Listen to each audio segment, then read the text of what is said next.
কোনো কারণে আপনার ফোনটি জলে পড়ে গেল। এরকম অবস্থায় আপনি কি করবেন? জল থেকে তুলে আনবেন, সেটাকে শুকনো কোনো কাপড় দিয়ে মুছবেন। তারপর রোদে বা হিট দেওয়ার ব্যবস্থা করবেন। তাই তো? তাতেও Yeah, yeah, কিন্তু আপনার স্পিকারের ভেতরে আপনার যে চার্জিং পয়েন্ট আছে সেটার ভেতরে যে জল ঢুকে যাবে, সেই জলটা আপনি কিন্তু মুছে বের করে আনতে পারবেন না। তো ওরকম অবস্থায় আপনি কি করতে পারবেন? তো ওটার জন্য একটা সহজ ট্রিক্স দিয়েছি।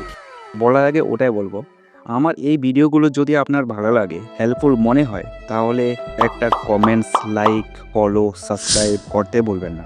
আমি মোটিভেটেড হব ওরকম আরও কন্টেন্ট বানানোর জন্য। এখন ফোনটাকে জল থেকে তুলে এনে সঙ্গে সঙ্গে মুছে নিয়েই সোজা চলে যাবেন মোবাইলের ক্রোমে। গুগলে সার্চ করুন ফিক্স মাই স্পিকার। প্রথম ওয়েবসাইটটা যে আসবে ওটাতে ক্লিক করুন। তারপর আপনি এরকম একটা পেজ দেখতে পাবেন। এবার এখানে গিয়ে ক্লিক করুন।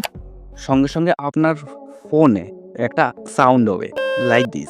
স্পিকারের ভেতরে যত জল জমে ছিল বা চার্জিং পয়েন্টে যে জল ছিল তার সব জলই কিন্তু বের হয়ে চলে আসবে। এতে আপনার ফোনটা রেডি টু ইউজ হয়ে যাবে। ইনফরমেশনটি কেমন লাগলো জানাবেন।